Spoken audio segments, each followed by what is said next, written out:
Ian. Ian, I'm sorry. Yeah. Ian Powell's. Ian, thank you.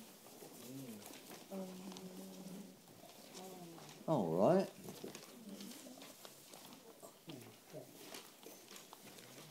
So we can see with Ian, I mean, we want to start with Pluto in Libra in the first house. Okay, that's where he's coming from. And then he's got the South Node conjunct the Moon in Gemini in the 9th house. You see that? So those, that right there is the past. Yes, absolutely. So Pluto in the first house. If Pluto is in the first house, the 4th house, the 7th house, or the 10th house, you are beginning a new evolutionary cycle. We've all had thousands of lifetimes, and we go through these different stages, these different octaves of experience. So the first thing is, Pluto in the first house is this soul that is on this new evolutionary jump. Okay? So this new evolutionary jump is, hey, I've got something special. I've got something unique. I want to do something with this life. I have a special destiny. I am really here, to make something happen, to really do something. It's in the sign of Libra. Okay, so that Libra is that it's about justice. It's about fairness. It's about equality. Okay, so this is someone who is, and of course with that, emphasis in Gemini in the 9th house, many past lives of traveling, of looking, of studying, of, he's like a philosopher. This could be like, Kant reincarnated or something, It's just really been about seeking, yes, for the meaning of life. And of course, this has brought about many, many changes in his reality, in his identity. When Pluto's in Libra in the first house, it also says that what is the first house? It's my identity. And my identity has been severely, strongly impacted through my relationships, through my partnerships, and through other people. So, this is a man that has been in many different relationships. He's been learning and working on how. And how what? How to get his message, how to get his truth, out and across to other people and to the world at large. So then we see that, this moon in Gemini is, in opposition. He's a full moon baby, yeah? And it's in opposition to Neptune.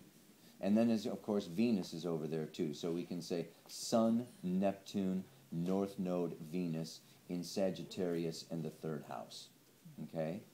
So, he's really got what? Already a foot in the door, okay? Like we said, he's got 3 planets conjuncting that North Node of the moon.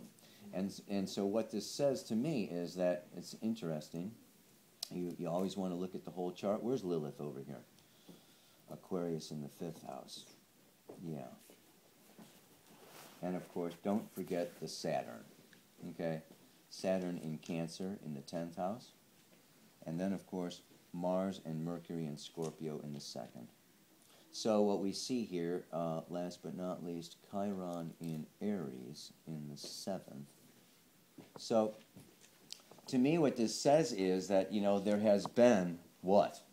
A lot of religion in his past lives, okay? There's been a lot of conditioned beliefs. Saturn in the 10th house in Cancer, this is a family, this is an upbringing, this is a social structure, this is, where there has been demands, expectations, there's been a lot of judgments, and his past lives, maybe he was, kicked out of the church, or exiled, or, his belief systems, his way of looking at things was not okay. And so this lifetime he's coming back in again. And he's coming back in again with this truth, with this wisdom, but, it's Sun conjunct Neptune.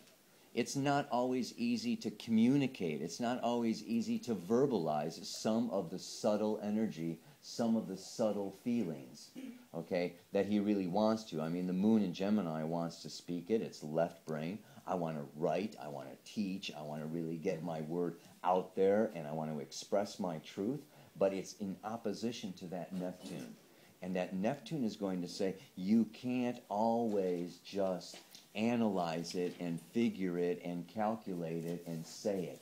It has to be kind of, sung. It has to be drawn. It has to be, yoga, meditation, different forms, of enlightenment, of raising things up.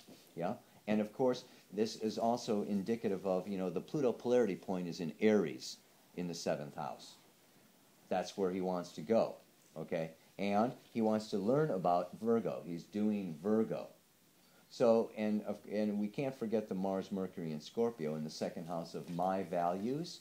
My values, again, have been strongly influenced by other people's values, Scorpio, other people's realities. So where he wants to go into this lifetime is moving out of this realm where he's so strongly influenced and so strongly desiring to do right and to be right in the eyes of authority, in the eyes of other people, in the eyes of spouses. And he really wants to do Aries in the 7th house. I, my way, my truth, my reality, that masculine energy, Chiron in Aries is this masculine energy that has been somehow wounded in the past. Yes? That, that I just don't always necessarily have my powerful masculine energy about me. I can overcompensate, I can blow myself up, or I can feel a lot of fear and not always stand in partnership, with 50-50. And so this time and this lifetime is about really coming into expressing, yes, the personal truth, the personal values. He's got Uranus in the 2nd house.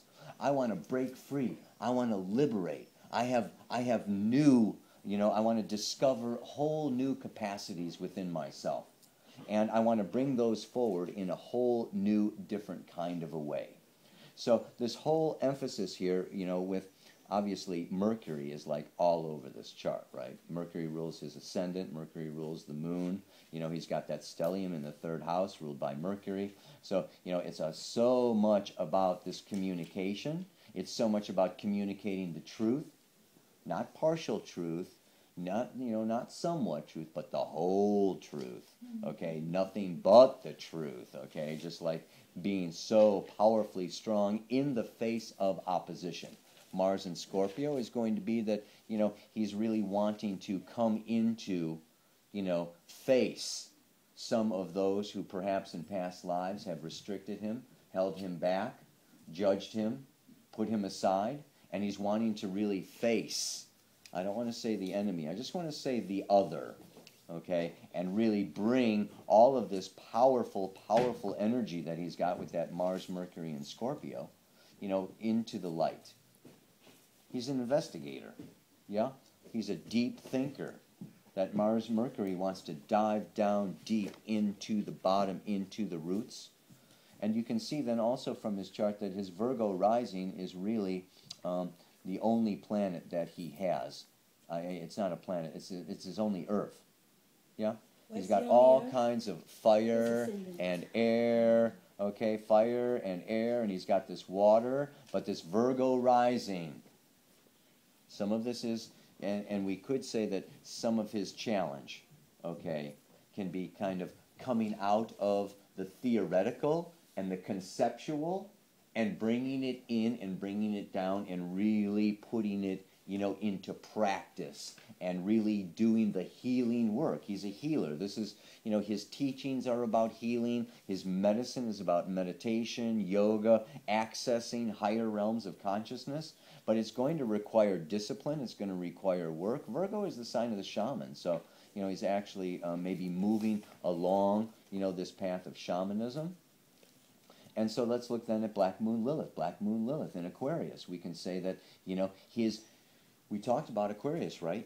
That unique, that individual, that rebel, that genius has been like held in and held down.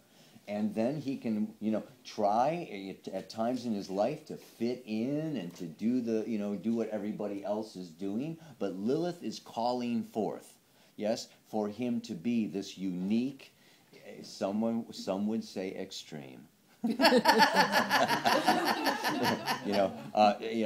And just really be. It's in the 5th house of this creative self-expression. I really, this lifetime is about putting all of his wisdom, all of his concepts and ideas and philosophies into action and out into the world so that people can see. We want to get him out there on the stage. We want to get him out in front of people with all that he has to bring forward and offer. Yeah?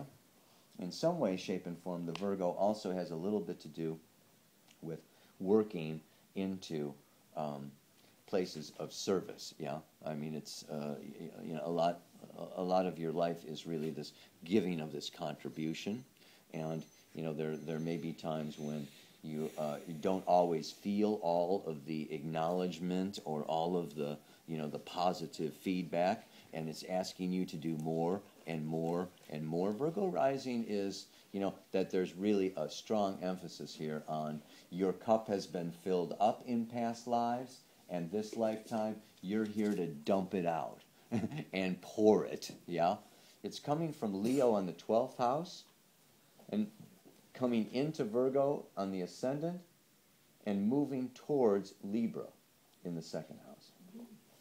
Yeah? You get a little bit of that? You know what I'm saying?